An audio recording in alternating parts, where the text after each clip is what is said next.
Now, in its 11th year, this is GabNet. Talk like you've never heard it before.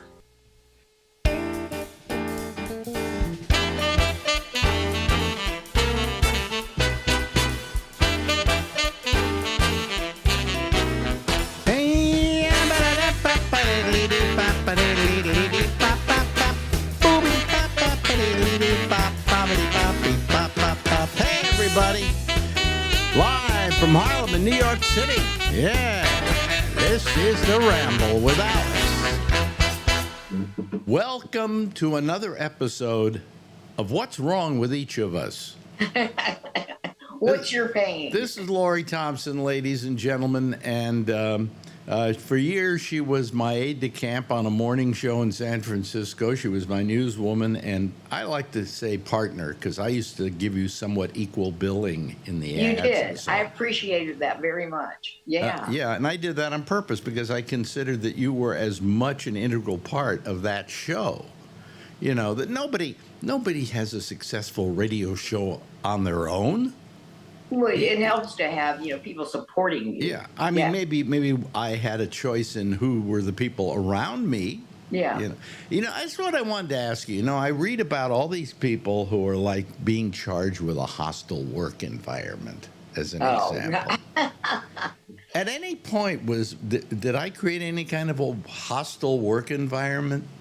No, because our dynamic had kind of this unwritten commitment that we would not let our bullshit affect the workplace. We held it in really high esteem, the show and our dynamic, and we just didn't go in for that kind of pettiness. I mean, nobody thought of me as being creating a hostile work environment.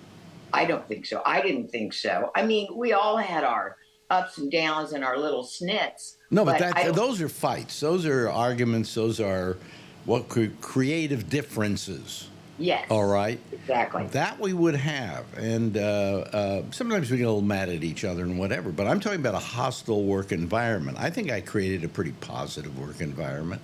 Oh yeah, I always went to work knowing this is going to be fun.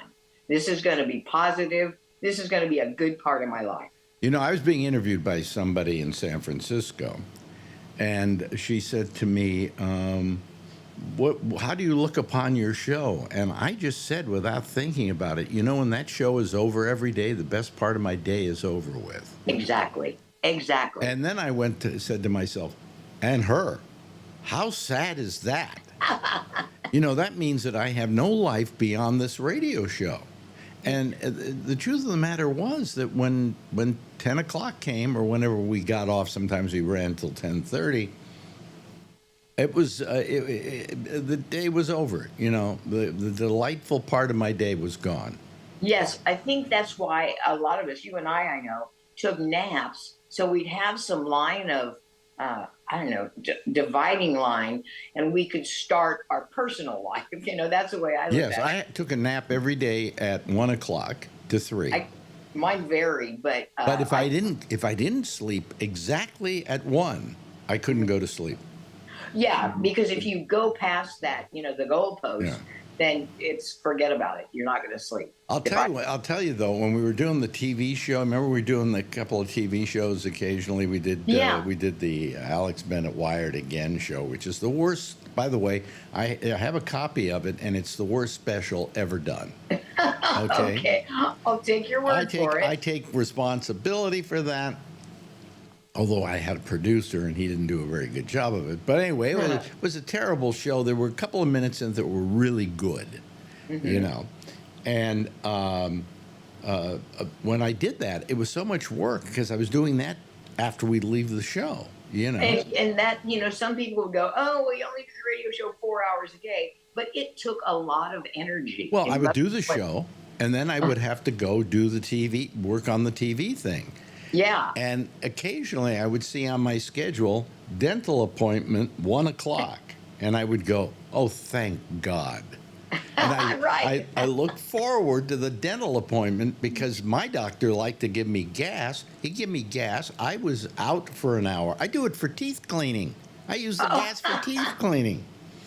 And it would just put me out. And I just lie there, and I could relax. You That know. would, yeah, yeah, and you give it a little respite from, yeah, when we had to do, well, I was doing that travel show too in the afternoon. Oh I yeah, mean, you were. Yeah. yeah, and it was a chore, man. I mean, I would sometimes fall asleep in the makeup chair.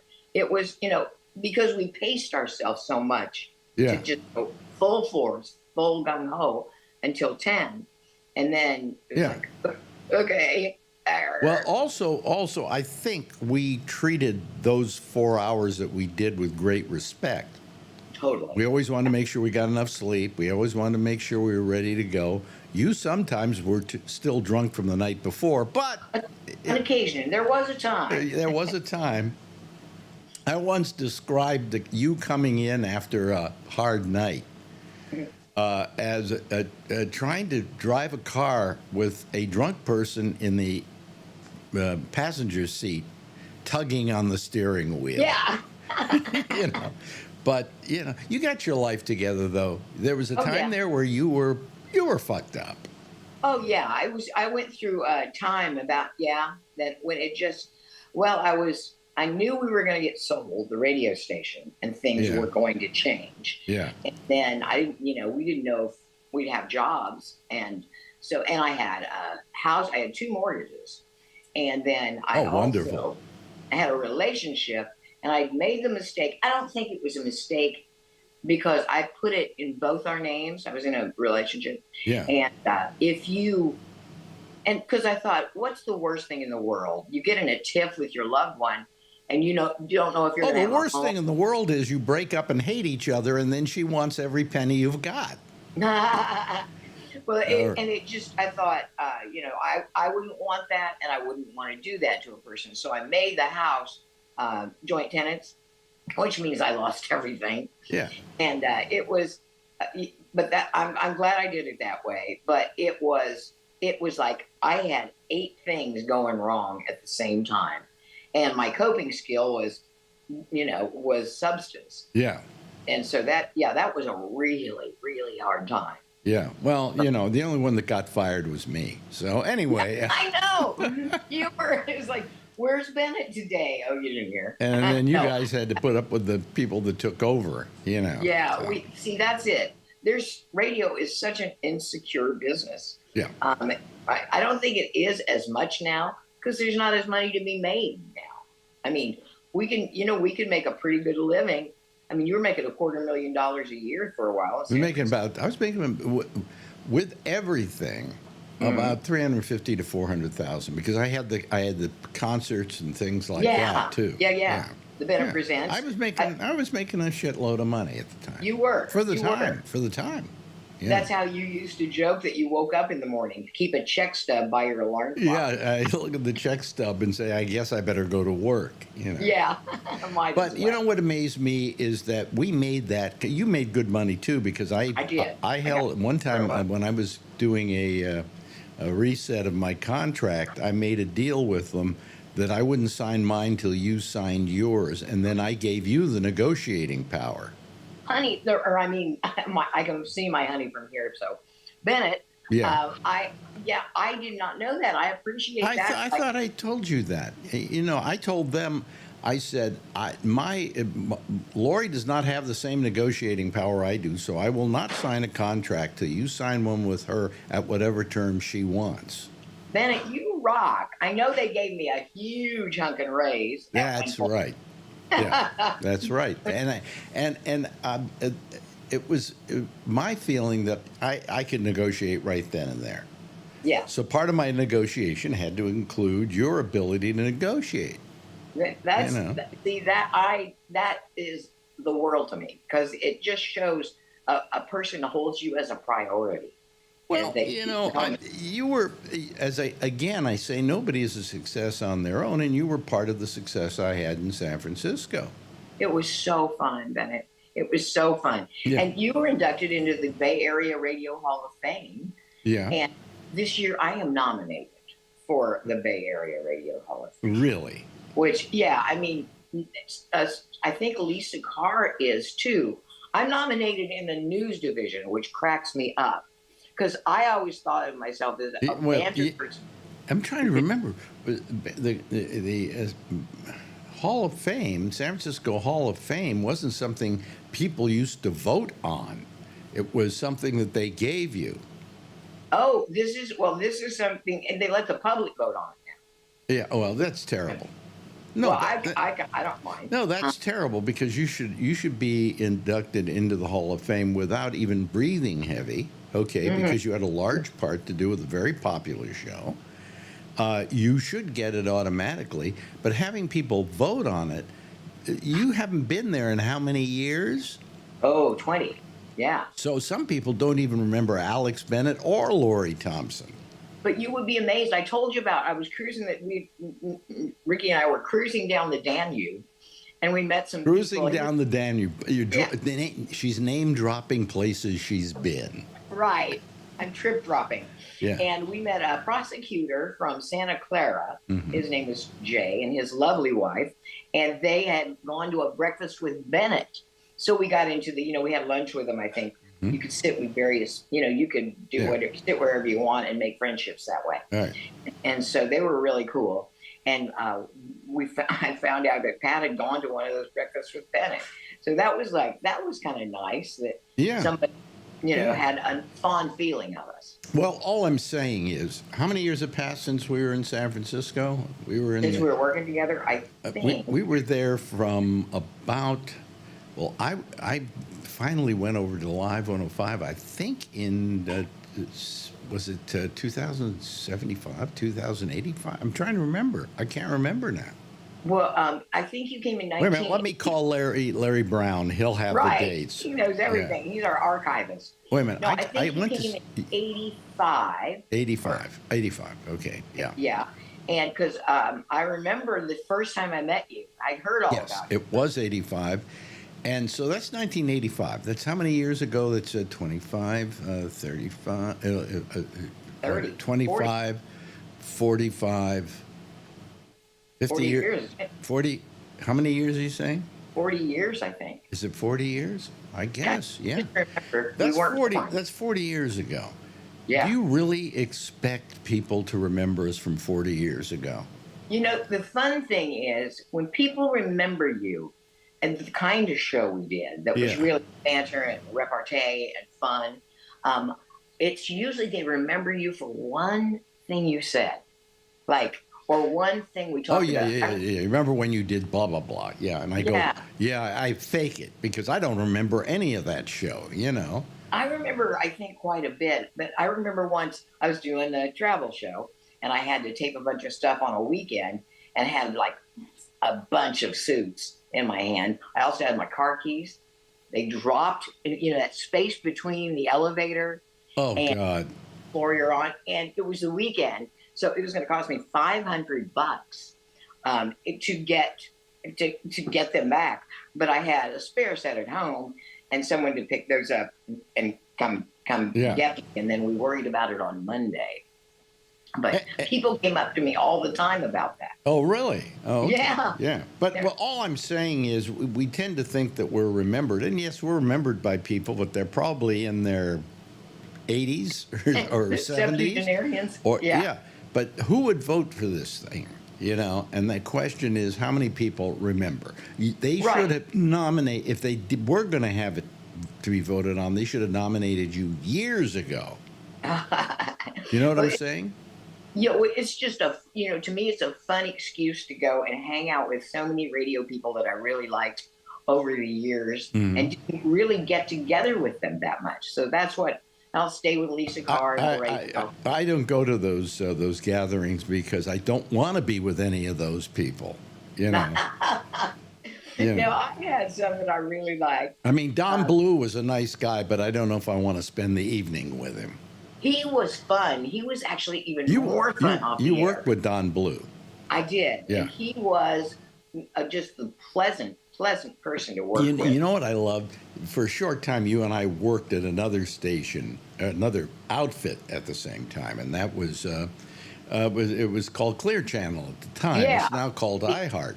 I call it the evil empire. Yeah, but anyway, I was doing a show trying to fill in, take care of the station in mornings while they decided what to do with the station. And Ed Cramp, our old general manager, was the head of it, and he asked me to come in and help him out. So I said, okay. And there you were at another station, because by that time they had a cluster, and all the people who were doing radio in that cluster were in that one building.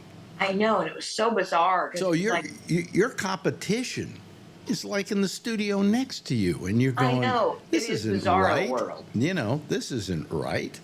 Yeah, because radio isn't. It used to be cutthroat. I mean, the things, the pranks, and the just that. No, we always looked upon the other station as an enemy. Yeah. You know, yeah, and yeah. now they're next door to you. Well, anyway, I would go and I would take a break, at the hour. And everybody else took a break. And they usually went out into the halls to have a smoke or something like that. Yeah. And I became good friends with a guy in the studio next to me, Jim Lang. Oh, yeah, who hosted, don't tell me, did he host the dating game? The dating game, you're right. Mm-hmm. Yeah. Anyway, he and I would stand out in the hallway, and we would talk every morning and talk with each other. And I come to find out he's almost more of a lefty than I am. Really? Yes. Wow, you wouldn't expect. No, we had a great but that was kind of fun.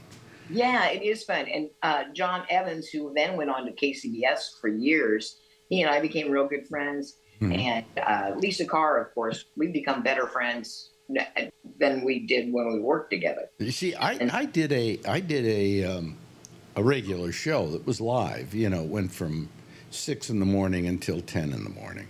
Okay. Yeah. You, on the other hand, did a thing called voice tracking. Well, yeah, that was on the weekends. I did voice tracking. I didn't voice track when I was with Don in the mornings. Yeah, but man, I had to do traffic for 2 other stations, one in the South Bay and one I didn't even know what it was about. It was somewhere far south.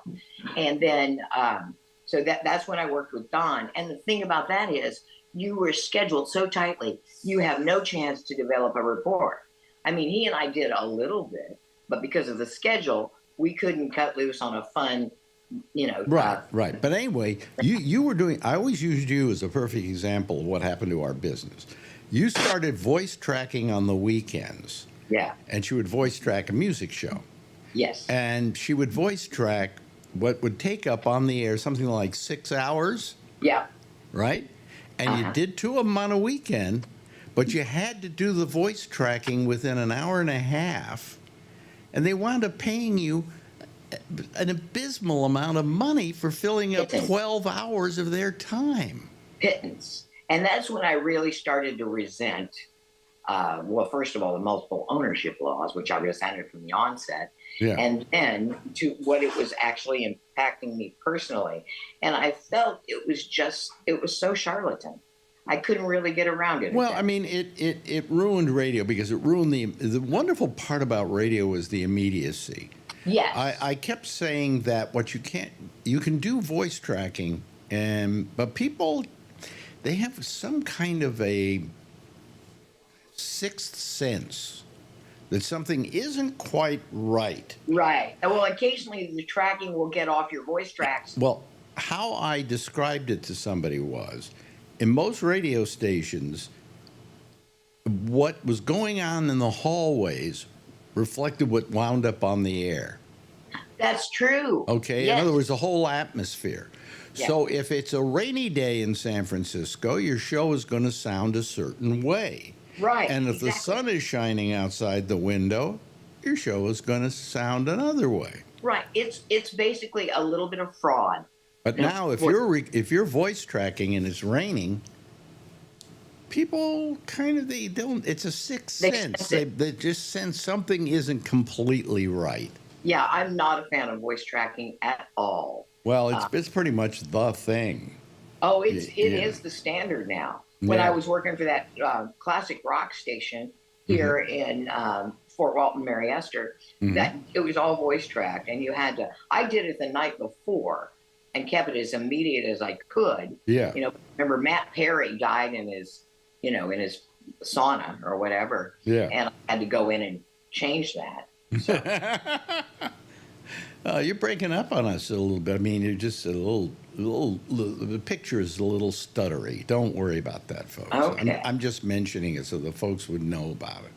So they'll know it's not them, because We'll fix it in post. Yeah, I love that phrase.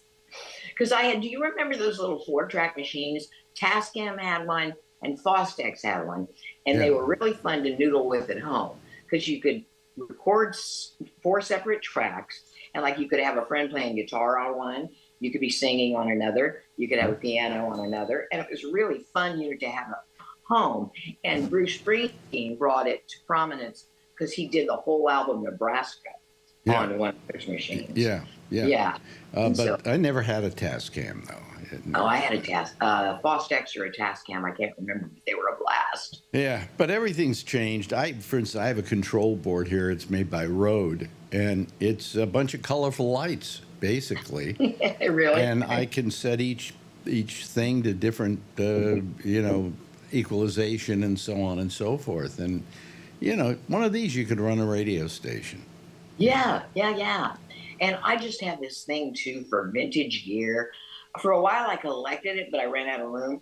And, just like old TAC reel-to-reels and just all the equipment that... My friend Walter Sabo has a collection of control boards. Really? Like, you remember a company called Gates? Oh, yeah. Gates made... People love to have Gates boards. They were just considered the best board you could have for a rock and roll radio station, right? Yeah. And they had a thing called the Gates Yard, and it was exactly a yard long with all the knobs on it. and they love that because it fit really nicely on a console desk. We're talking business now, folks. Business. We're talking radio business. Business.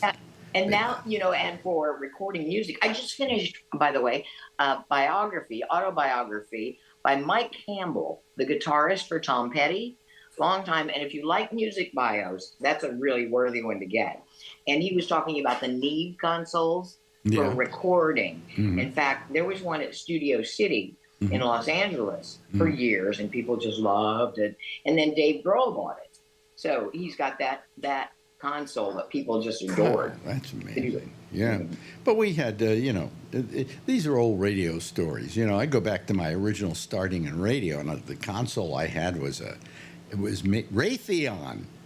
Raytheon. And I mean, it was just a big board, but you open it up and there's just nothing but tubes inside, Yeah. And today, there's none of that, No, it's just not as fun. It's not as crunchy. Yeah. But the one that I tracked the things on for the classic rock station here in Florida, it was that big. I swear, it was that big. Yeah. It was like it fit in a suitcase, one of those Halliburton cases. Yeah, but I mean, Lori and I love radio.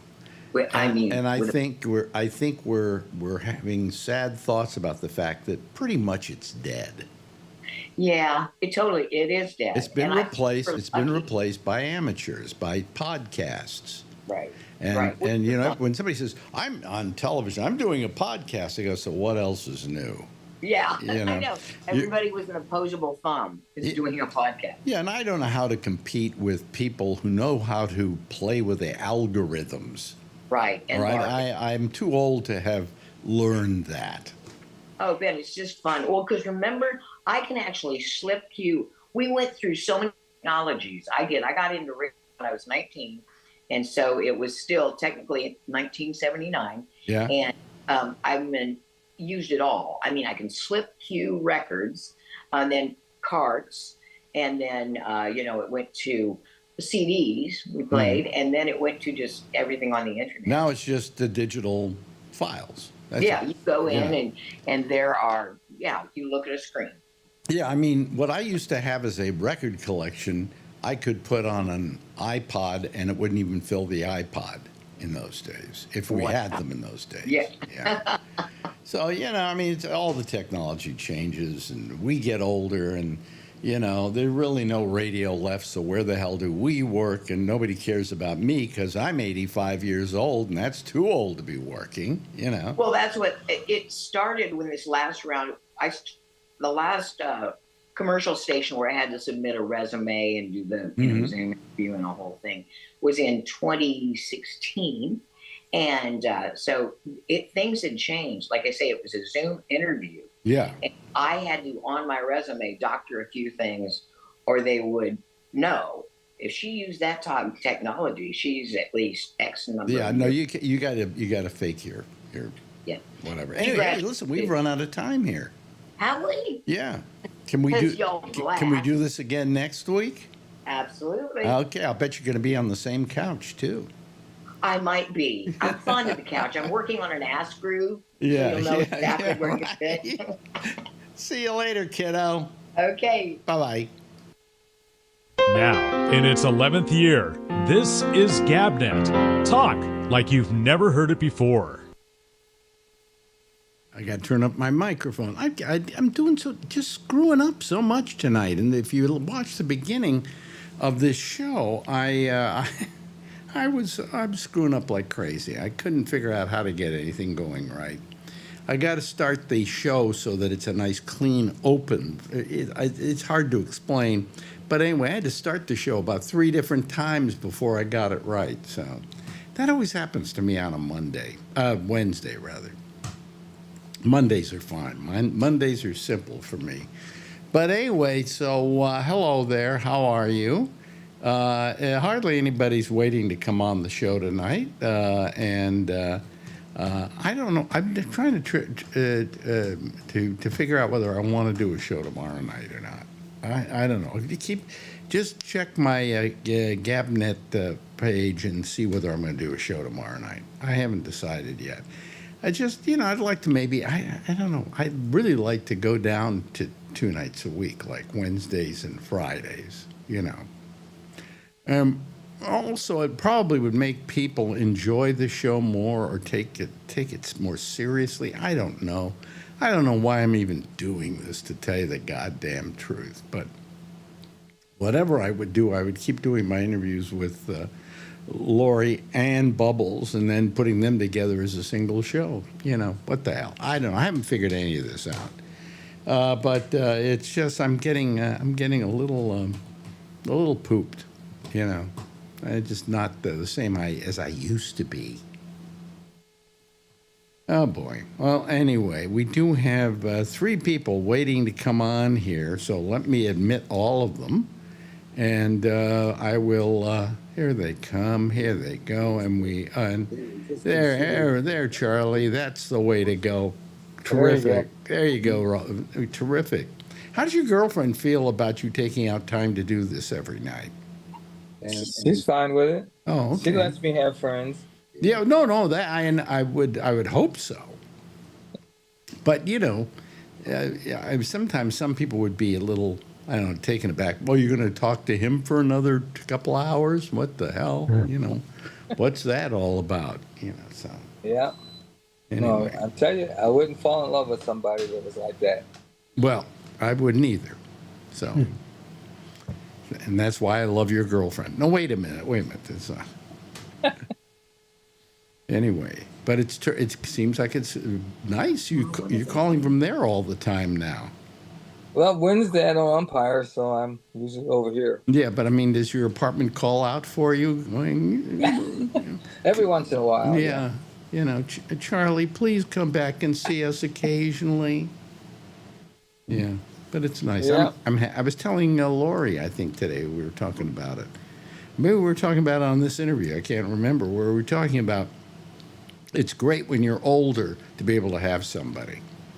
Yep. And Marjorie and I were saying the other night that we're very lucky, that we have each other at this age, because to go through this part of our life without somebody would be a rather lonely prospect. And, it's all fraught with, sicknesses and illnesses and things like that, that a good partner helps you get through, so whatever. Hello, Kevin.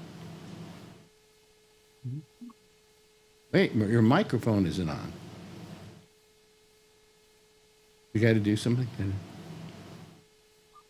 There we go. There you go. You click something. Okay. Hi, Alex. Hi there. Good to see How are you. Good. I'm fine. Yourself? Good. Been doing anything interesting? No, just letters. We got letters. Really? Get your letters every day. I got to show you something here a second. See what this is? This is like a SAG-AFTRA. They put out a little magazine now and then, you know, for all the people who belong to the union. And years ago, they were talking about. I went to one of their meetings. Like here, they're talking about it. It's a New York local membership meeting, and they said they were going to have to raise the dues, okay, by so many dollars a month. And I thought about it for a second, and I got up. I got myself recognized, and I got up and I said, by the way, how much does this cost you 4 times a year? And they said, well, we don't know, about $30,000. I said, oh, really? I said, and all it is pictures, I made a big deal out of it, of people shaking hands with other people. That's all the magazine is. It's just a big ego thing for people who belong to the union. Oh, and hey, here's an article on somebody who, oh yeah, Patricia Clarkson. Of course, we want to read all about Patricia Clarkson. When's the last time you went to a Patricia Clarkson movie? Okay. And then what do you get in the back of the magazine? You get more pictures of more people shaking hands with each other. Here. See?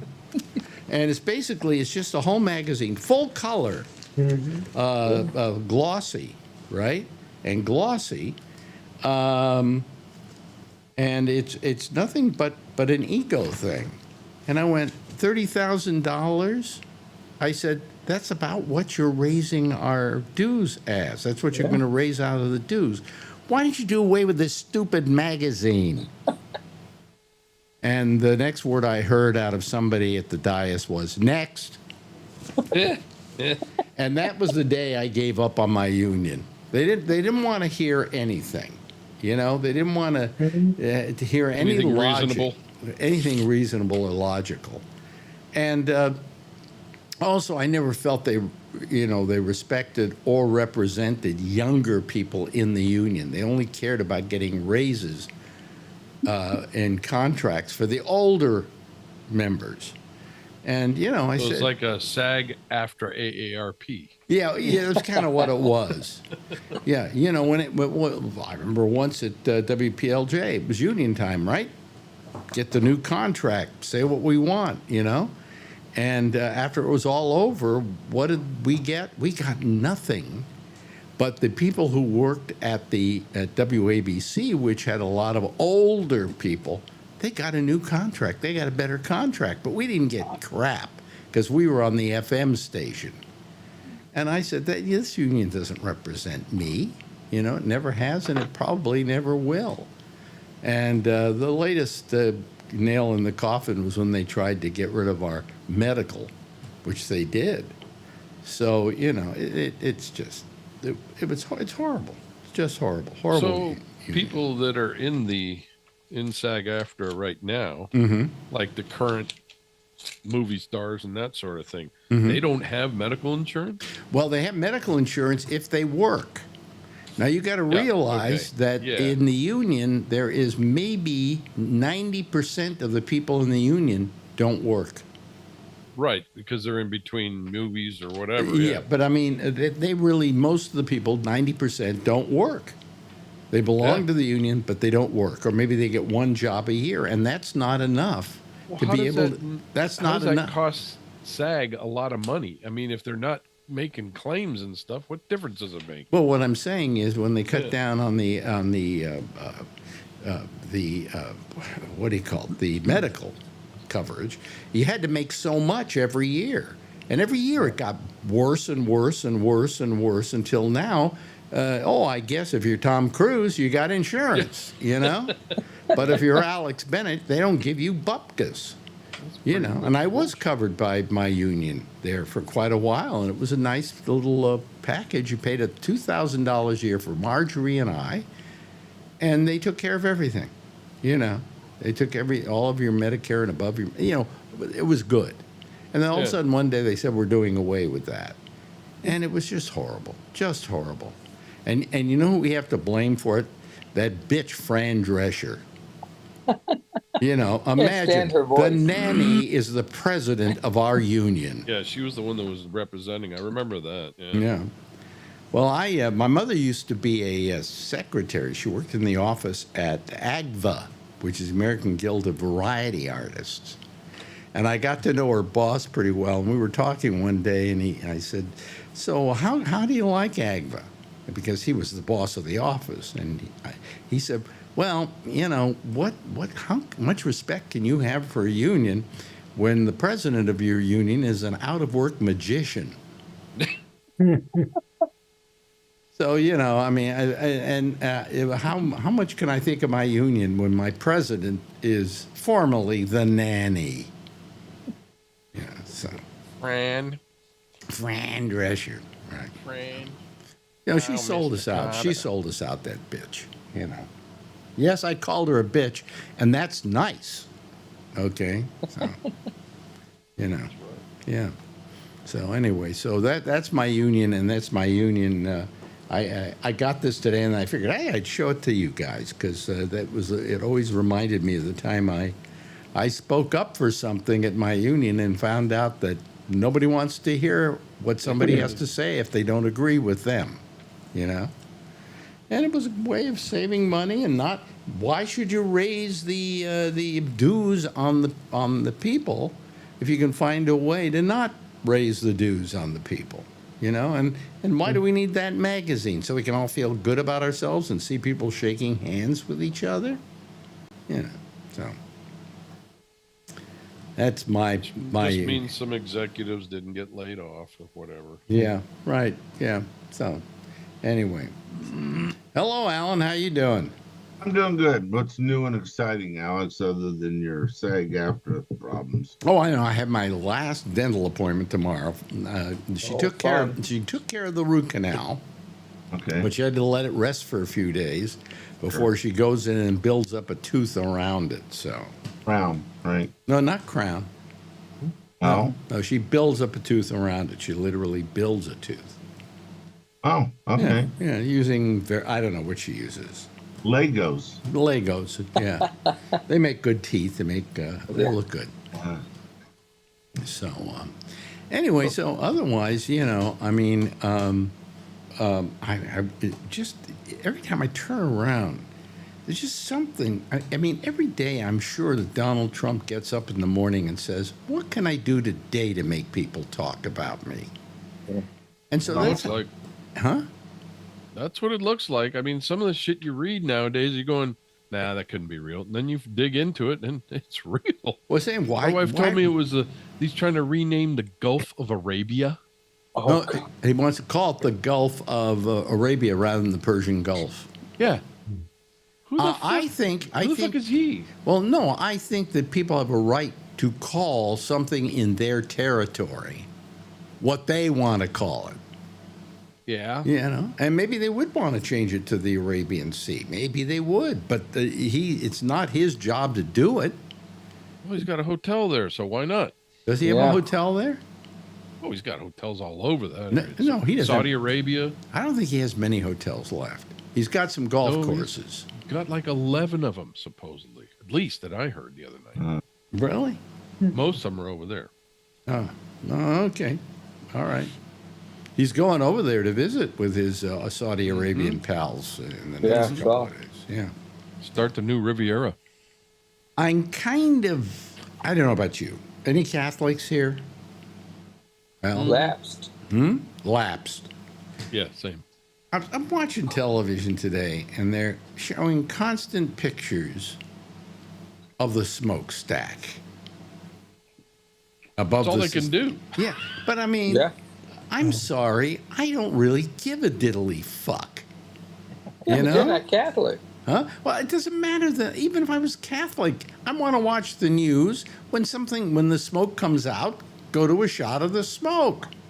But until then, there was a bird sitting there saying, "Hey, look at me, I'm on TV."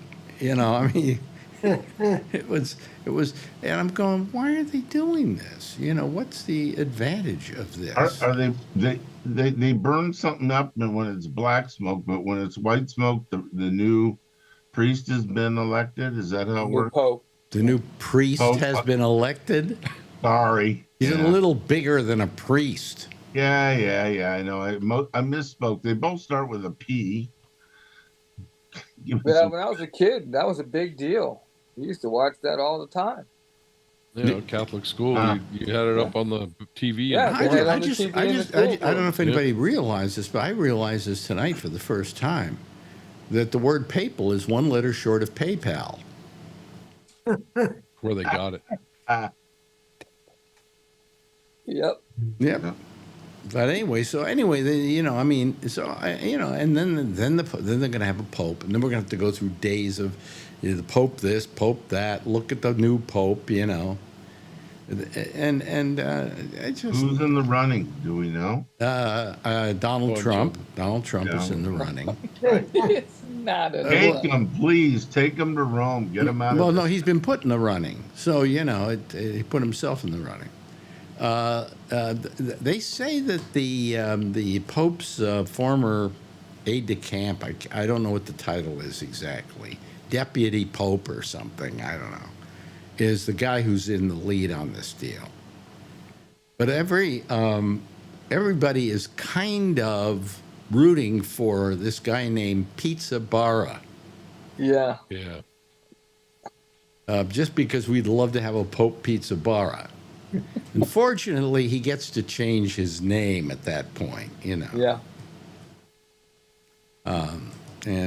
So anyway, what I like about Pope Francis? Maybe people don't remember this, but I believe he took the name because he admired Saint Francis of Assisi, That sounds right. Yeah. which is the way where we got the name San Francisco. Yep. So Pope Francis, I think, took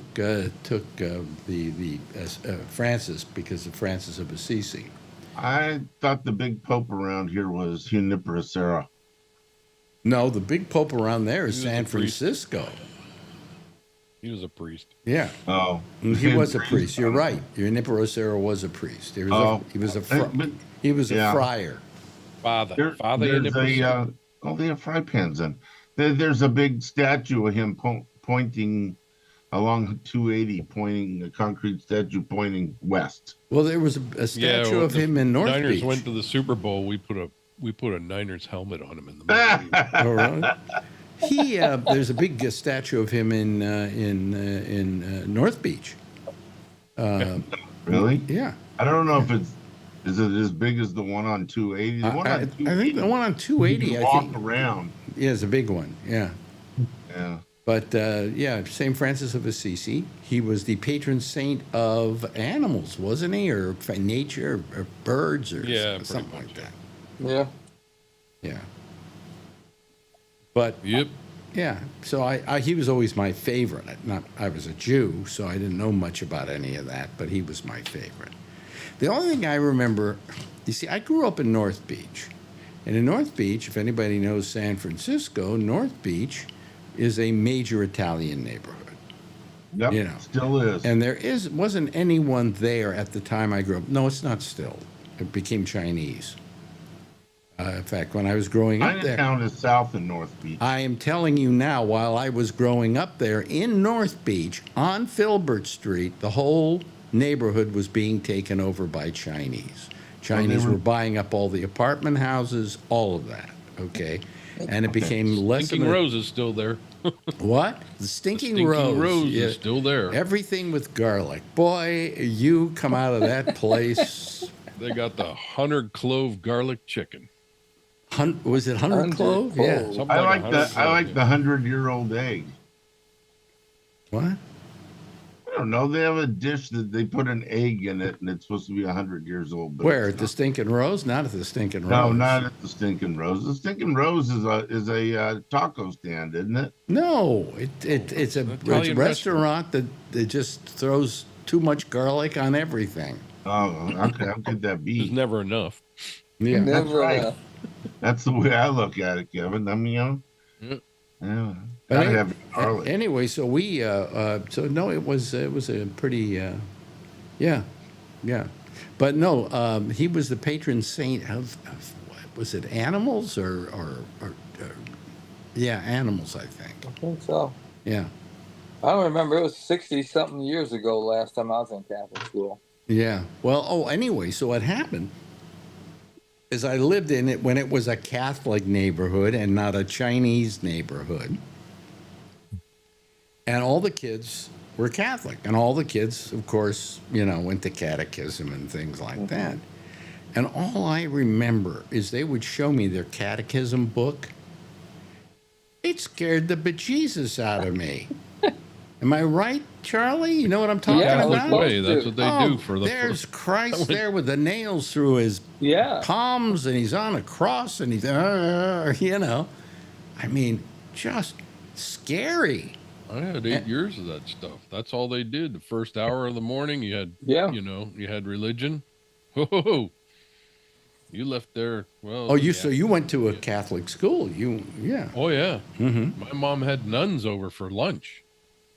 Oh, really? That's What the did they worst do? thing is that. Why'd you have them over to lunch? Just so they come and wrap your knuckles at lunch? No, but you know what? One time I was out in the backyard playing, and we had this big walnut tree, and the walnut tree, I'm sitting under it, and I had a piece of wood up there so I could climb up there and sit there and think I was on top of the world and everything. And I was underneath the tree, and a bird shit right down my forehead and across my eyeball, and I go running inside, and Sister Mary Ivo was sitting at the table, and I said, "Bird just shit on me." Give me your hand. Yeah, give me your hand. Bolt lightning came from the sky. My mom said, "Get on your bike and get up to church." I've been There's told, always and I worse when the nuns or priests who are at your house. Confession, the whole bit. Yep. I've been told some of those nuns could be very nasty. But my mom said yeah. that she was laughing her ass off in the other room. Well, that was a form of child abuse in those days. Oh, you know, That was you know, called you would- discipline. Huh? Yeah. They're called discipline. Yeah. Yeah. And our lovely president just signed it back in. Yeah. Did he sign it back in? He Yeah, keeps he signing stuff back in did all an- the time, so I've lost all measure He did an of it. EO on it and said that he's bringing back the new or the old ways of keeping control in the classroom per se. Oh, really? Would that include a 55 caliber revolver? Yeah, probably. Sure, someone will see it. Yep. Oh, Well, boy. according to Wikipedia and according to the San Francisco area, Little Italy is what North Beach is known, not Little China. And it's still got a large. I am telling you that when I lived there, Yeah, when well, I- you no, say what- you get forgetful sometimes. no, So I don't know. I'm not forgetful about this. I remember when the Chinese took over our building. Yeah. My parents had lived in that building for, I don't know, 10, 15 years, right? Right. And now the Chinese owners would knock on the door about every other day saying, "When are you going to move?" Because they Really? wanted Wow. us to move so they could move in all their Chinese pals. That's right. And all up and down the street, the houses were being bought by Chinese. Mhm. So while it may still be reminiscent as a Italian neighborhood, truthfully, I don't know. Maybe it went back again. I don't know. But at the time, literally the Italians were being chased out, and rightly so, because a lot of them were moving to the suburbs and so on and so forth. Schwarzman, that's Italian? That's Italian. Yeah. That sounds more like German. Well, it was originally Schwarzmanini, Oh, and they just Okay. changed it. Yeah, yeah. But it was a pretty pretty good deal there when the Chinese came in. So we moved. okay. But they'd be knocking on our door every other day. You moving yet? No, not yet. I don't think they could throw us out. I think there was some reason why they couldn't throw us out. They had to kind of just make it uncomfortable for us to live there, you know. So, Yeah, I was there about 6 months ago and had dinner down there in North Beach, and it still has the Italians around there, but it's not the same. No. It's not the same. no. No. I'm sure there's a lot of Chinese. There's a lot of Chinese all over San Francisco. Yep. Well, They love it there. yeah. After the war, Cupertino. Chinese became very predominant in San Francisco. Absolutely. That or Cupertino. What? Cupertino. Cupertino? They moved into Cupertino? Oh, big time. Really? Well, also Fat in wallets, Fremont. and they're buying houses cash. Also in Fremont, they're buying houses cash. Because of the schools there in Cupertino are rated one of the highest in the country. And Same thing with they Fremont. They will. They their want kids their in children there. to go to schools here in Yep. Fremont. Let Kevin finish what he's saying. Oh, sorry. Yeah. That's all I'm saying. Yeah. Oh, yeah. The schools are the reason, because I had a Chinese guy working for me, and he had his family and three other parts of his family living in the area, and he insisted they go to Cupertino schools. Yeah.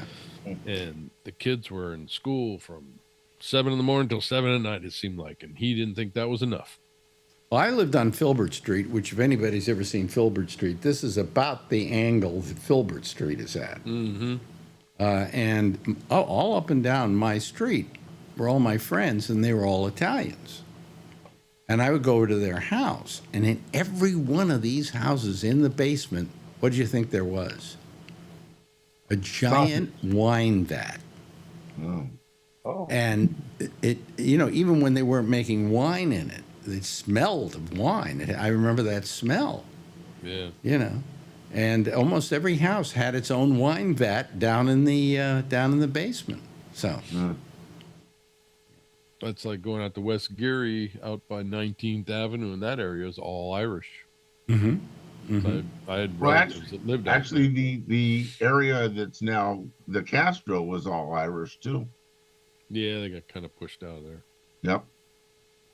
do you know that if you go down, there are a whole bunch of streets as you're going down 19th Avenue. 19th, is it 19th Avenue?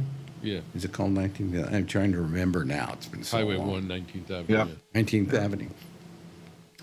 All the streets there that intersect 19th are in alphabetical order. Yep. I used to tell my daughter that when you go up there, just And I was amazed out at the how streets. many of them were named after dictators. There was a Noriega, there was a Castro, Yeah. they just had to keep it going. Yeah, but they were in alphabetical order until you hit the park. Then I think the Yeah, they alphabetical changed order. the park. Yeah. From the park down to Sloat, I believe it is. Also, I remember you could Because drive. Ocean is after Sloat.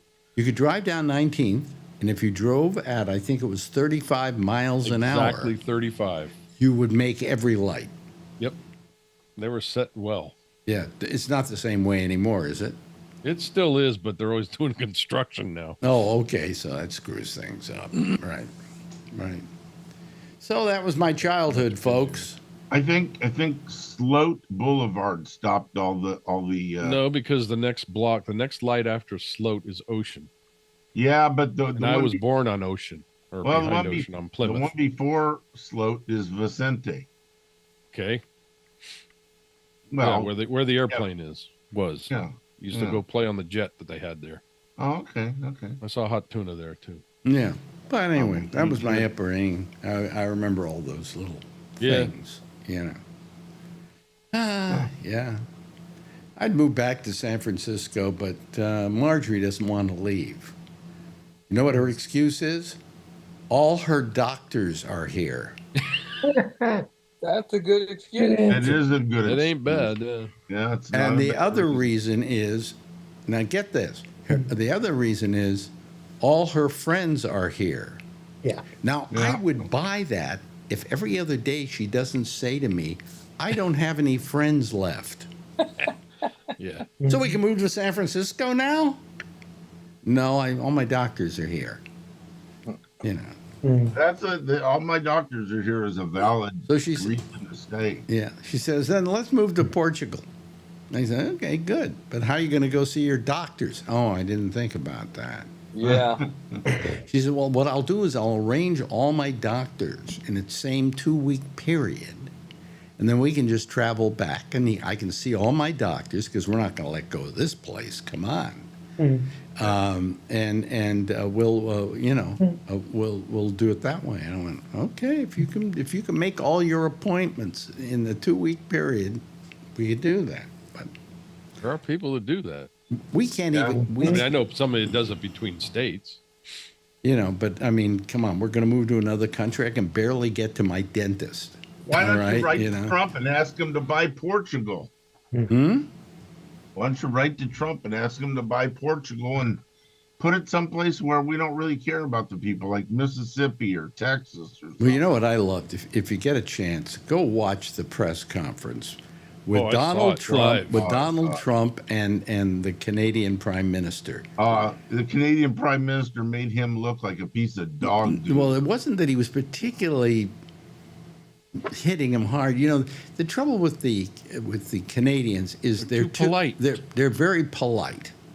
And this guy was proof of that because he And you was could sitting see there. You could see his in his face. face he was going, huh? And he said, and at one point he said, "Never say never," and he mumbled, "Never." Well, I mean, the thing was that he was saying that they were having this discussion about, becoming the 51st state. Yeah. And the Canadian Prime Minister said, he said, I've talked to the people who own Canada, the people I was elected by, and none of them want to sell it. Yep. And Although I So might he be said able it's to talk never him for into it. sale. Yeah. what? He said Although it's- go ahead, Kevin. He said it's never for sale. Never. And then he said, well, it's not. And he turned around and said, well, never say never. And I could see There was a Cam- look. I is mean, it there were Cameron? a couple of Cameron? times during it, Kramer, though. or whatever his name. He mumbled never. There were a couple of times during this whole thing that the guy was just looking incredulous at him. Well, You yeah, know? he was I don't trying know. to he was trying to get a word in edgewise, Yeah. and he couldn't. Oh, because And then when I saw him at the end, I'm going, okay, give him a chance to say something. He said, okay, thank you. Told everybody to leave. yeah, I don't know. Maybe you should have said to Trump, we'll take a vote on it if you resign the presidency.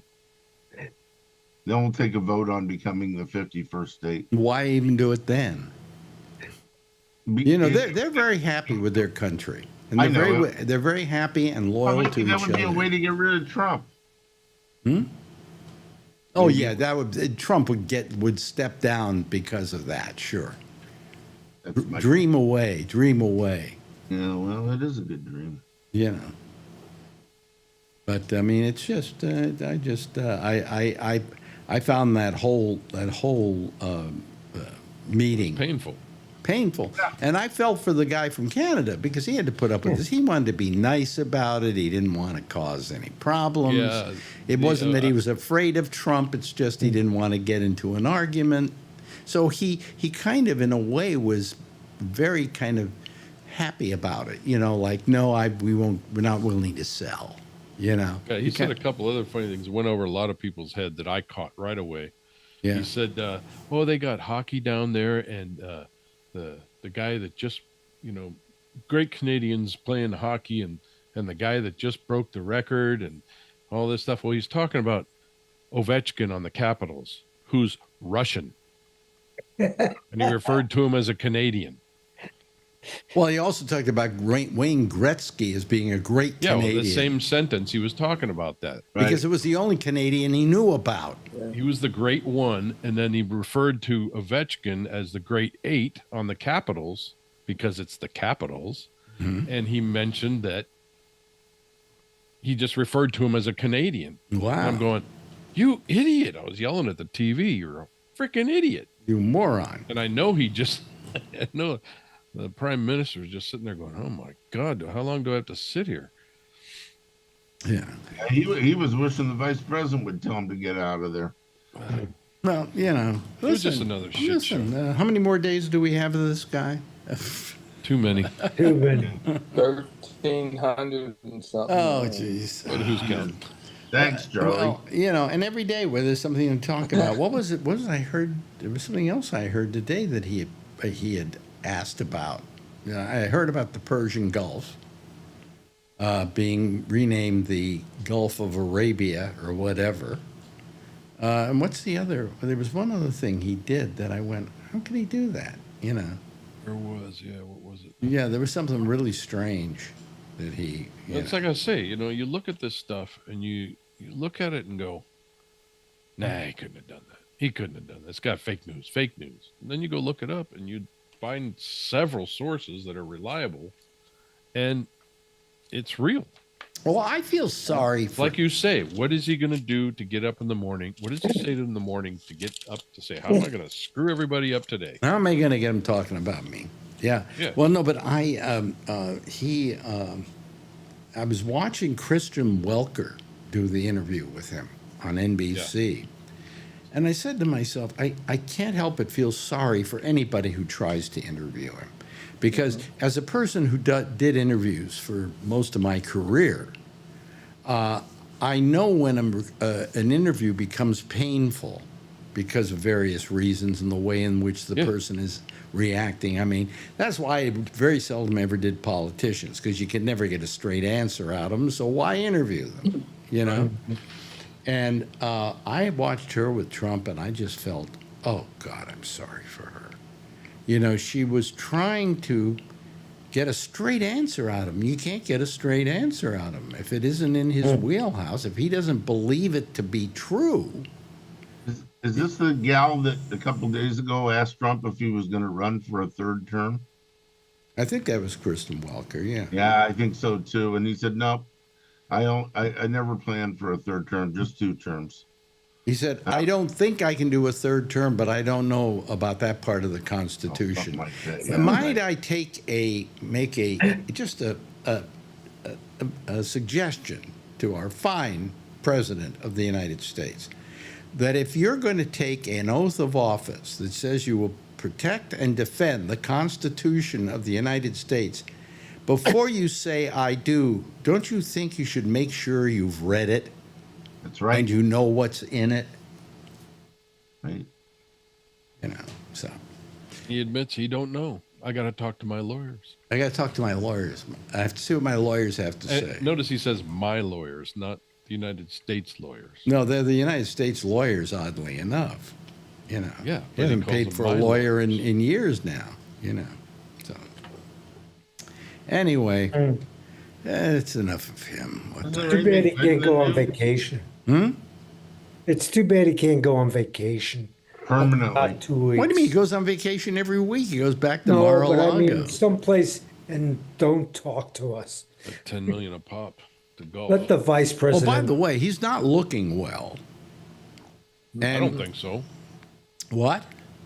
I don't think he is. You don't think he's looking well, right? Yeah, I think it's gonna eat him up. I think his mind is starting to go too. I thought that first day. I mean, he picks up that little 8 ball in the morning and flips it over and says, "You're the greatest." Well, all that Biden had wrong with him was that Biden was getting, like I am. He was getting a little. It's not doddering. It's not the word I'm looking for. But he was a little. His memory was not as great as crisp as it was. Neither's mine. But Trump seems like he's got some kind of major mental problems going for him now. And that's different than somebody who's getting older and sometimes you can't remember a name or you say something wrong, whatever. But you can still do your job. This guy can't do his job. He has no ability. His brain is turning to mush. And that's the worst part of what we're going to have to deal with in the upcoming 4 years. By the time we get to like year 3, his brain is going to be so far gone that other people are going to be controlling him completely. And those people are the real Machiavellians. So whatever. He said that was the other thing I heard today was that James Carville put a thing out, said that he says, do we have to feel sorry for these people that bought those Bitcoins, those Bitcoins that he put out, 11 people made millions of dollars off them, and over almost 800,000 people lost everything. Well, wait a minute. How did they make millions, and how did these people lose everything? Pyramid scheme. Pyramid scheme. It was a Ponzi scheme. But I don't understand why his Bitcoin is worth any more than any other Bitcoin. Nobody else knows. I don't Nobody else knows understand. why Will somebody please come on this program and explain to me What is a Bitcoin? Bitcoin? I don't get it either. Do you get? How about you, But But Charlie? they've got several of them now. I mean, everybody's got, I mean, I think there's a variety of about, I don't know. I know of 7 or 8, maybe.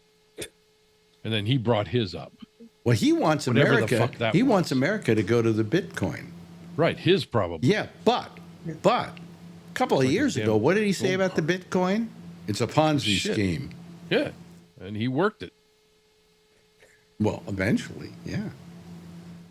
So, I mean, I just don't, I just think we're in a lot of trouble all the way around. I don't know how we stop being in trouble, A heart attack would be a good start. Well, no, but then you got J.D. Vance, that turd. That's the other problem.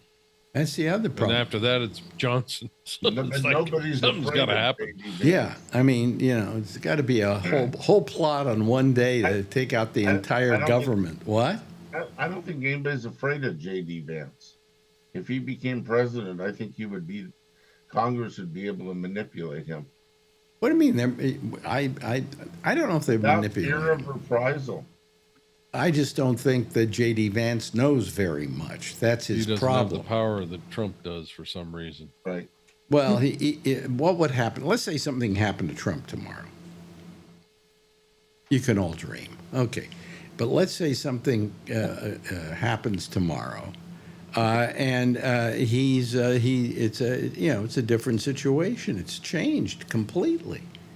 And he's gone. And now we got J.D. Vance. What's to say that the kind of power that Trump had, it doesn't just fall on J.D. Vance? Well, not only that, like you said, the manipulators behind the scenes will be manipulating him. Mm-hmm. Yes. We think is happening with Trump in ways, obviously he makes it look the other way, but it's entirely possible that all these people that are advising Trump behind the scenes and Vance gets in there, it could be doing the same thing and just keep on trucking. Mm-hmm. Yeah. Mm-hmm. Mm-hmm. Yeah. So, I mean, I just don't think, I don't know if J.D. Vance would have the ability to take over, where he left off. Right. But what would try. happen is that all the MAGites, I guess we could call them that, MAGites, would suddenly say, okay, well, but he is following Donald Trump, and he was Donald Trump's successor. I can't even talk today. Yep. Successor, and so now we will follow him, no matter what he says. Because they asked him, who's going to replace you once your time is up? And he said, well, J.D. Vance could. And Marco would make a good president. What? Marco all of a sudden would make a good president after all that you used to say about him? So, but I think if Trump, I think after all of this, I don't think Trump can get, the Republicans are not going to get reelected. They're not going to get reelected in the midterms unless the Democrats blow it, okay? And they're certainly not going to get it back after Trump is out of office. So I think that what's gone on in the first 100 days of this administration is enough to tank the Republican Party in the eyes of a lot of people. I mean, I saw a thing today with some people down in coal country. And one of the things that Trump has done away with is the part of the government that oversees checking people for black lung disease and treating them and doing all kinds of things like that.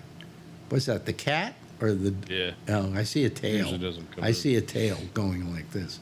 Yeah, he's down there. Anyway, the question is whether, it's just going to be all. What was the point I was going to make there? God, I About the lost. NIH and all the Oh research yeah, going yeah. on, They found that the people that took care of the black lung disease are all out of work. They've all been summarily dismissed, and the people down in that part of the world are saying, "Well, what are you going to do about me and about my health now?" And these were the very people. This was the heaviest area in the United States that voted for Trump, and now they're all going to get black lung disease. I think they have No, buyer's remorse. I don't got, know if they have it yet. You know. I've got a granddaughter that's got cystic fibrosis. We just found out about 3-4 months ago. She's born, and she's on this program where she could get this this drug in the next year. To what they're saying is that it's possible that she could be cured of cystic fibrosis, which is not curable. Right. And this drug that's, I think it's been developed in Stanford or something. She's going to like 6 doctors from Stanford, and this drug is supposed to, it's in people now, they're testing it, but next year or the year after, they're supposed to be able to, disperse it. That may not happen now. Dispense it, yeah. Right. Yeah, it may not happen. Well, when you talk about Cystic fibrosis is a nasty disease. taking money away from Harvard, as an example, Harvard has a lot of medical programs going. Absolutely. A lot of medical research. Absolutely. A lot of medical research, and they're developing stuff, and it's not going to be developed now. And now we got a new problem, by the way, right up the street here from me. They're rioting again at Columbia. Oh boy. And they're probably going to send in the cops to stop it, because their latest thing is they got this whole feeling that if you're pro-Palestine, you're anti-Semitic. Really? Yeah, this is a bunch of non-Jews telling us Jews what's anti-Semitic. Right. Yeah, really. Quite frankly, I'm pro-Palestine, and I'm also Jewish. And I am not anti-Semitic. You're pro-Hamas too, yeah. I'm not anti-Semitic, but some Jews might call me a shanda for the goyim. Okay, so. Going back to Kevin for a minute. Do you know what stage in the research and development they are with this drug at Stanford? I don't know specifically, no, but because depending on what it is, usually stage 1 they start with a few people to make sure it's not going to kill people. And how do they pick the people that they're going to take the chance on killing? That's what I'd like to know. Well, they want to take as few volunteers as possible to see if they can give them a certain drug or something. Most chronic ones, I guess. Right. And then if the drug continues to progress, then they usually move to the second stage, and that's usually 25 to 3,500 people, and then they move to the third stage where they usually take 50,000 people. And we most recently saw that in the development of COVID shots. But she may be able to get into one of these programs. I don't think I'd want to be in the first 5. Is this being developed? You said this is being developed at Stanford? Well, I don't know that for sure, but I know there's 6 Stanford doctors that she gets to see every so many months. Yeah, what I'm saying is I don't think he's pulled any money away from Stanford yet. Not yet. Yeah. Yeah, but still, it's got to go into research at the NIH as well, right? Right. Yeah. Yeah. Which has got 3 people left in it. Yeah, they're down to the receptionist and a couple of people in the back.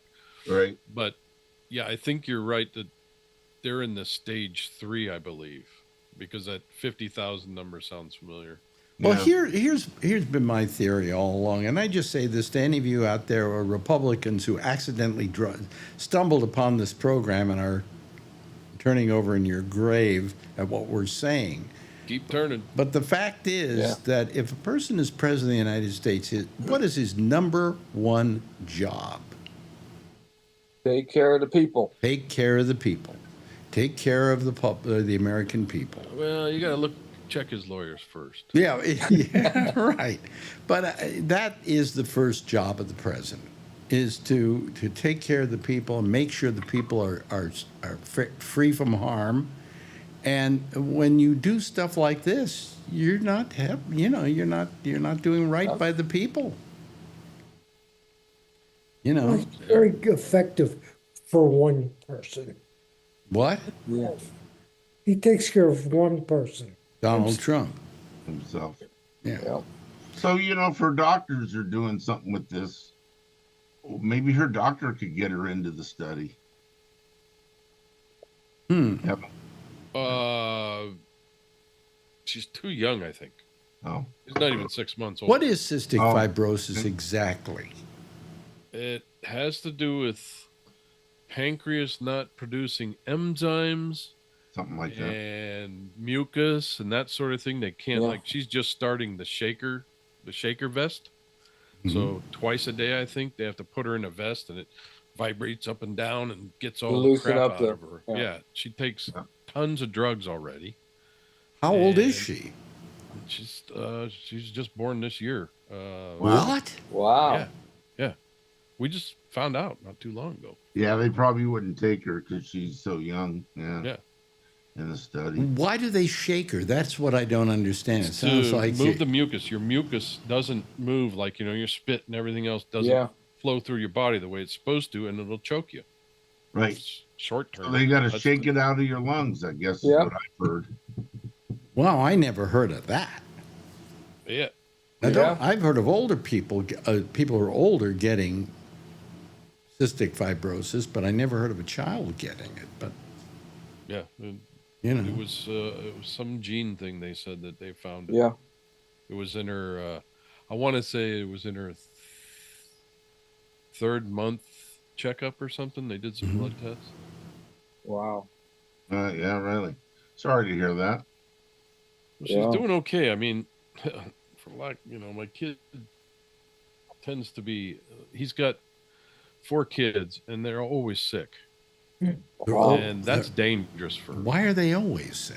Is there something? Because they go to school and they come back with crap and pass it around, and they're. But I mean, sick. are they sicknesses that are deadly, or are they just sicknesses that are colds and that sort of thing? Okay. But cystic fibrosis, that could be deadly. So they have 4 children. This is their 5th child. No, they have 4 altogether. This is the 4th. This is the 4th. Yeah. Well, I hate to be. There's an optimistic side to this. He's got 3 other kids, and whatever happens to this one. But to have to go through this with any child, is horrible.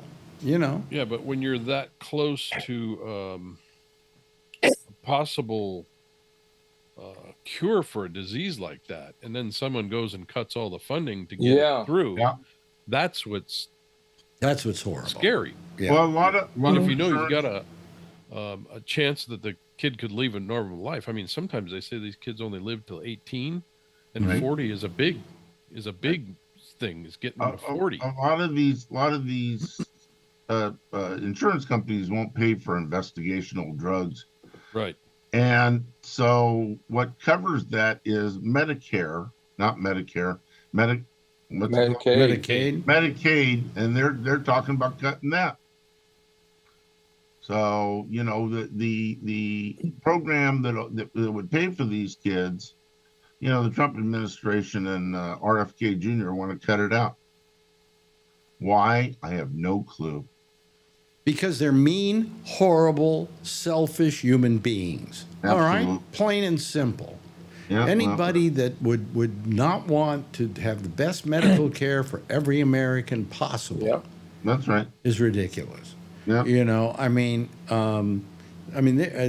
don't know if they're going to be able to do much to screw with Medicare, but they could make it more difficult for us to apply for it and to. Yeah.